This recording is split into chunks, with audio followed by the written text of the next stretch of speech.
Good morning. Let's make coffee. Pagising lang namin ni baby. And tanghali na, but it's okay. Kasi kagabi, for some reason, hindi siya mapakali na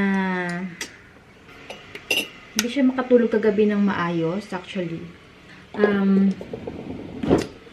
Natulog siya ng maaga. 8 pa lang, nakatulog na siya. Tinatry ko siyang ilapag.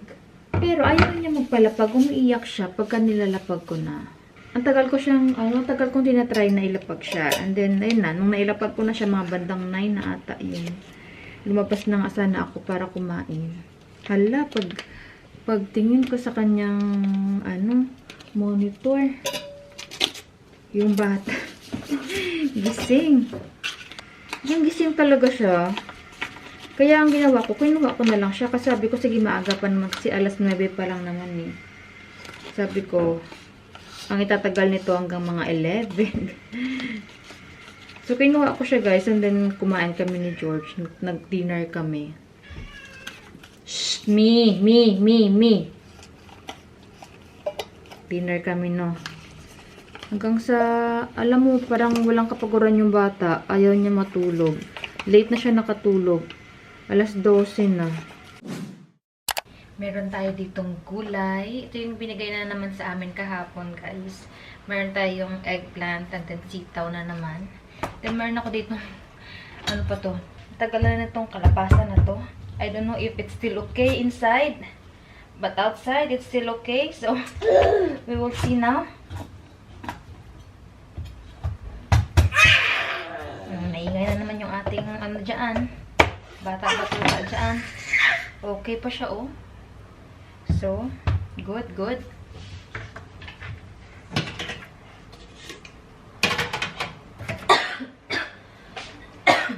Maglaswa ako pero kaunti lang.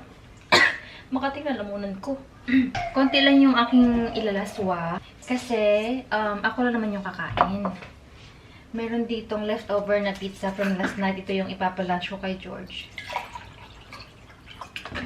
Masarap sana ito i-partner sa tuyo, guys, yung laswa. May tuyo ako dito na sa freezer. Hindi lang ako makapagluto ngayon kasi half day lang si George. Kaya, baka mahamoy yung bahay, magalit.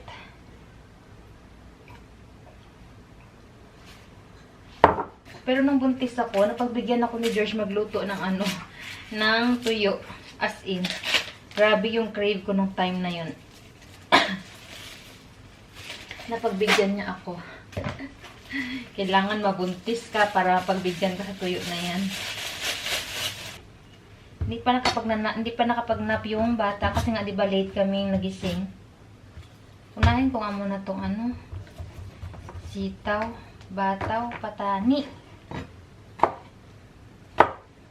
Konti lang. And then meron ko itong saluyot, frozen saluyot. Ito yung saluyot namin last month. Nung August pa yan, guys. Lunch ko yan siya ng mabilisan. Tapos nilagay ko siya sa freezer. Kasi nga nagbakasyon kami ng isang buwan doon sa probinsya, kaya hindi ko siya maluluto. Kaya nilagay ko siya sa freezer.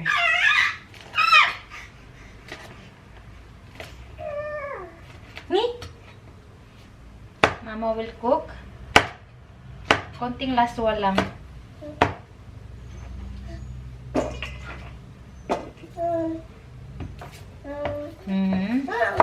Ay. And then, sana pala, kumuha ako ng alugbati doon sa probinsya. Kasi yung alugbati ko doon, tumaba na. Pero hindi pa siya ganoon kadaming, dahon.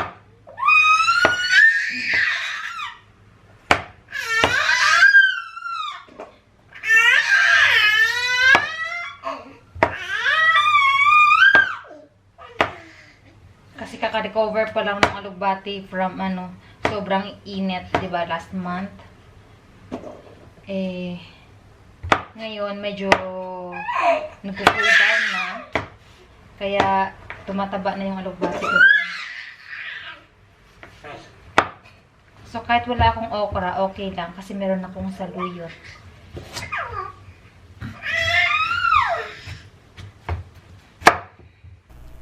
kakatulog lang ng ating baby. So, continue ko na itong aking ginagawa.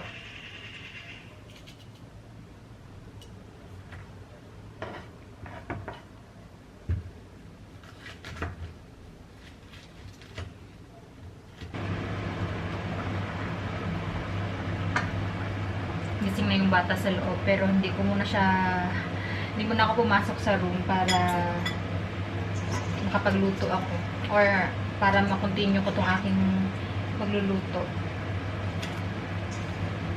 Kaya naglalaro lang siya, guys.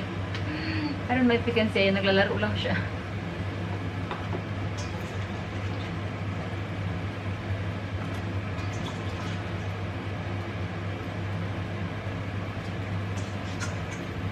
Nakatingin lang ako dito sa monitor niya para pagka once na tuma-off siya at saka gumalaw, tatakbuhin ko siya doon sa loob.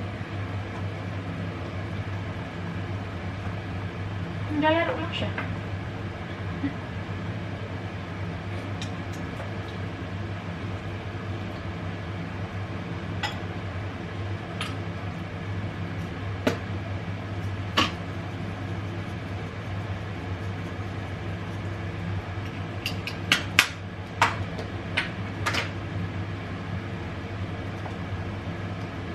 Super simple lang tong aking laswa talaga.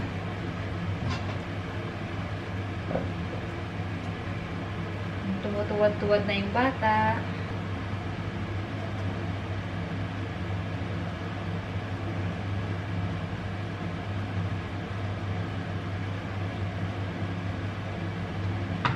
Malapit na maluto yung aking laswa, guys. Kain tayo. Wait lang, malab.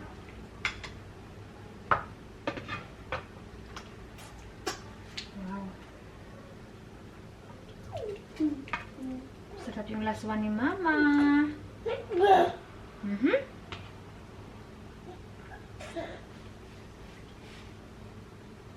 Sandali lang, nak. Parimin eh. Yan na yung ulam ko, guys. Laswa, and then of course, rice. Kain tayo. Good morning. Magbibigay muna ako ng pagkain sa mga pusa. Kachikato! Kachikato! Kachikato! Kachikato!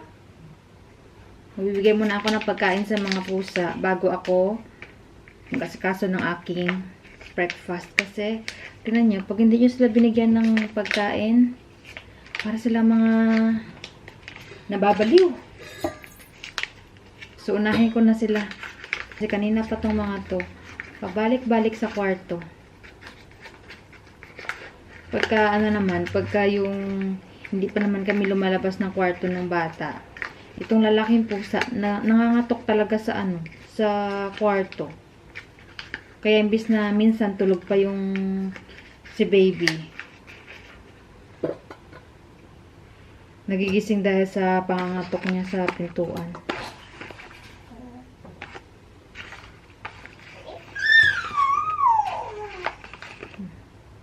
Baby natin dyan maingay.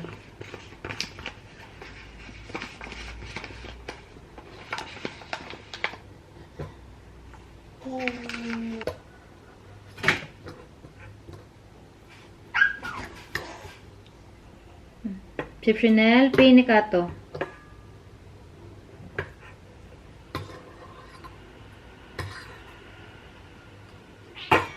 Perimene. Perimene.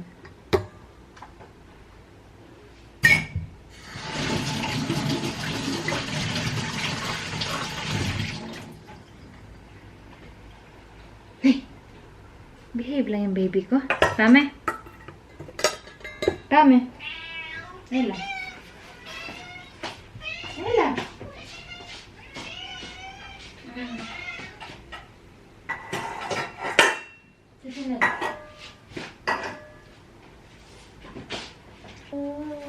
Wait for Mama.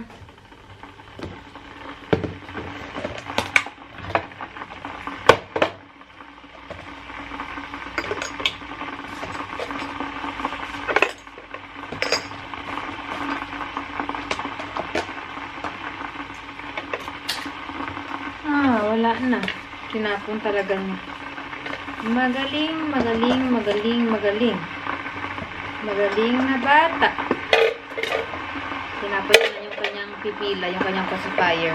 Doon din naman nagpa-pacifier tong bata na to, guys. Ginagawa niya lang laruan yung kanyang pacifier. Actually, ano ko talaga siya, tinitrain ko sana siyang mag-pacifier. Kaya, binibigyan ko siya ng pacifier. Para ako, in case na magano ako, ano ba, lutas ba? Yung, ano ba yung lutas? Mag-stop ako magpa-breastfeed. Ano siya, marunong siya magpipila, pero, or mag-pacifier, pero hindi siya marunong mag-pacifier. Ayaw niya.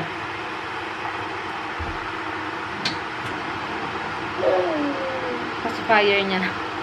Ginagawa niya lang filter. Ay, lamalab.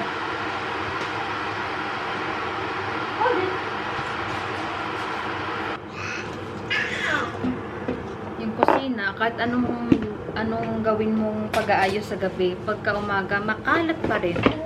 Hindi ko malaman. So, magkakape muna ako.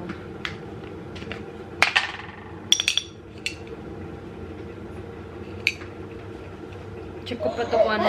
Ay, check ko kung ano tong nilabas ni George para sa aming lunch. Saan na ba yung gulay? Ah, nasa ref pala. Hinahanap ko yung gulay na natira kahapon. Nasa ref pala, nilagay ko doon sa ref kahapon.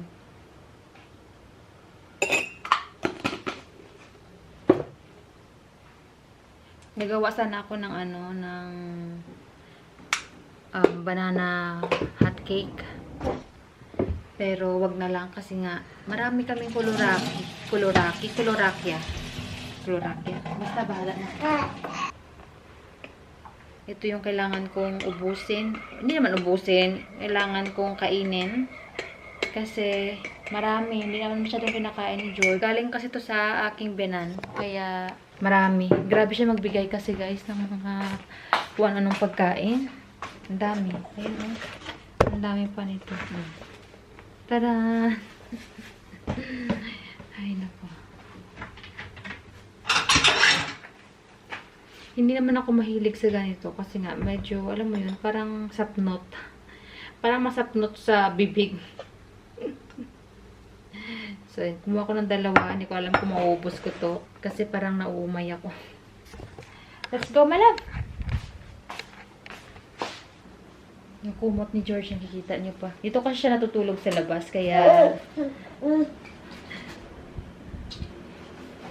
nandito yung kumot niya. Nandito pa. Pinapasok ko yan lagi sa loob ng kwarto pag naglilinis ako dito. Show them your pajama. It's so nice. It's Mickey Mouse. Luto ako ng aming ulam. Ngayon lang natulog yung bata. Actually, hindi ko alam kung ano na naman ang nangyayari sa kanya. Ano siya, yung pag nilalapag ko na siya, nagigising siya. Tapos, ang gusto niya lang, sa braso ko lang siya matutulog. Tapos, pag nilalapag ko siya, tumataob siya na tumataob. Natakot kasi ako pag tumataob siya habang natutulog. Kasi alam naman natin na hindi naman talaga safe yun, diba? Kaka-check ko lang sa kanya ulit. So far, okay pa naman siya. Anyway, nagluluto ako ng aming ulam. Aalis kasi kami mamaya. Hindi ko alam kung nasabi ko na kanina. Aalis kami mamaya. Dapat ngayon. Uwi na si George sana ngayon. Pero tulog na si baby. Ayaw niya namin istorbohin. Kasi nga kanina pa itong walang tulog.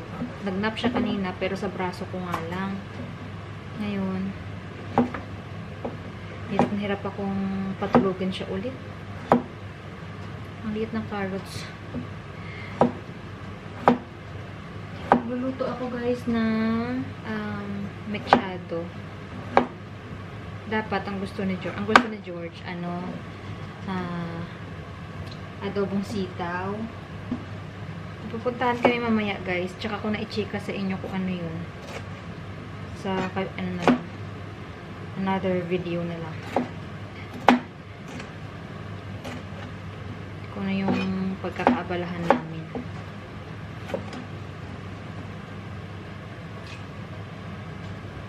Ito na yung ating ulam. Mechado yan, guys. So, yeah. Gising na din yung ating batuta. Yan yung aming ulam. Kakain ako while waiting for George. Kasi, nagugutom ako.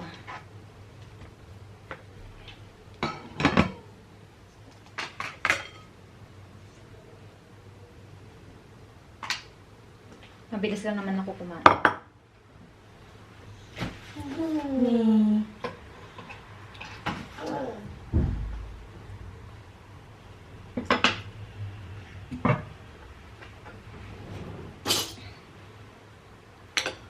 Nagbihis na rin pala ako, guys. Sinuot ko ulit yung aking jeans. So far, nagkasya naman. Meron pa rin namang bilbil, pero kahit pa paano, nagkasya yung jeans ko. Kasi di ba syempre tumaba ako nung nanganak ako, nang nabuntis ako. Kasi di ba kailangan natin kumain. Anyway, pagkatapos kong kumain, si baby naman yung aking bibihisan. And then, ready na kami pagka-uwi ng aming daddy. Halika rito, nak. Kain mo na si mama. Behave ka lang dyan. Behave ka lang, okay? Okay? Ne? Yes? Ne, very good. Kain tayo. Pero masikip pag nakaupo. Masikip. Masikip yung aking pantalon pag nakaupo ako. Ginhawa. Kain.